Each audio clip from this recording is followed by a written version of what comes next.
Hello friends, तो ये है मानू के जन्मदिन का पहला केक। मानू का जन्मदिन था कल, यानी कि 6 जनवरी को, और साथ ही था सकट का त्योहार भी। तो पहला केक रात के 12 बजे कट गया। रात के 12 बजे उसने पहला केक काटा, तो क्योंकि ठंड बहुत है ना इंदौर में, तो बहुत कम उसके मुंह पे क्रीम लगाया अनवी ने कि इतने ठंडे पानी से मुंह धोना पड़ेगा या नहाना पड़ेगा, इसलिए थोड़ा थोड़ा ही उसके चेहरे पे खाली पॉइंट पॉइंट करके क्रीम लगाया और रात को केक काट करके केक खाया, जिसका वो पहले से इंतज़ार कर रहा था। इसमें चॉकलेट बॉल से बीच में और चारों तरफ लाइट ब्राउन कलर की क्रीम से फ्लावर्स बनाए हुए थे। केक बहुत टेस्टी था।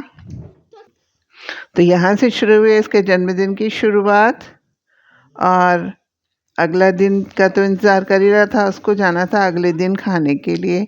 लेकिन क्योंकि सकट था तो हमने पहले से तय किया हुआ था कि हम बाहर जाके नहीं खाएंगे। और ये है सकट की सुबह है।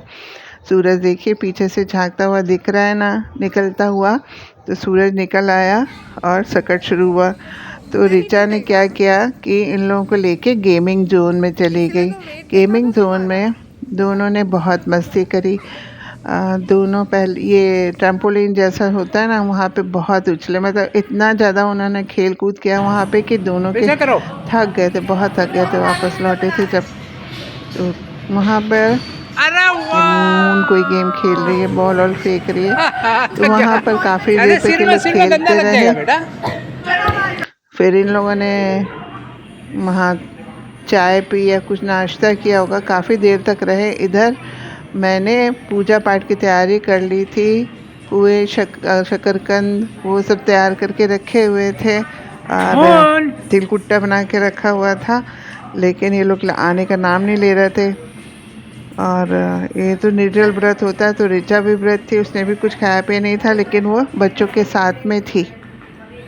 तो ये देखिए कितनी मस्ती कर रहे हैं ये लोग। बाहर से बनाया जा रहा वीडियो। मोहन को तो किसी किसी जगह पर डर भी लग रहा था, ऊपर से नीचे वो कोई कोई जगह पर वो डर रही थी। बच्चे और बच्चे भी खेलते हुए दिख रहे थे। तो ये इन लोगों ने यहाँ पे थोड़ा टाइम स्पेंड किया, और फिर ये लोग बाद में नाश्ता वगैरह करके वापस आए। इधर मैं इंतज़ार करती रही बहुत देर तक। जब ये लोग आए तो फिर जल्दी से ऋचा ने नहा धो करके वापस से कपड़े बदल करके आई, तब हमने पूजा करी थी। पूजा का कोई वीडियो नहीं बनाया था। लेकिन उसके बाद में, पूजा करने के बाद में, मैंने उससे पहले ही तिल के लड्डू बना के तैयार कर लिए थे। तो तिल के लड्डू का तो मैंने पहले भी एक वीडियो डाला हुआ है कि किस प्रकार से तिल के लड्डू मैंने बनाए थे।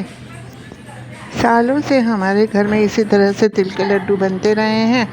हाँ, ये बात है कि अभी हम लोग मिक्सी की मदद लेते हैं, लेकिन उन दिनों इमाम दस्ते में तिल को कूटा जाता था, जब मिक्सी हमारे घर में नहीं थी। तो कई साल पहले, तो सालों पहले की बात है।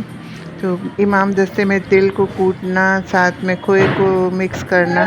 लेकिन अब क्या करते हैं कि पहले खोए को भून लेते हैं, उसको भूनने के बाद में तिल को भूना जाता है। तिल जब पिंक कलर के हो जाते हैं तो उसके बाद में वो बूरा उसमें मिलाकर, पिसी हुई है शुगर और बूरा मिलाकर के लड्डू बना लिए जाते हैं। बहुत ही सरल प्रोसेस है इसका, और सिर्फ 3 चीज़ों की ही ज़रूरत होती है। अपनी मर्ज़ी से तो आप कुछ भी मिला लीजिए।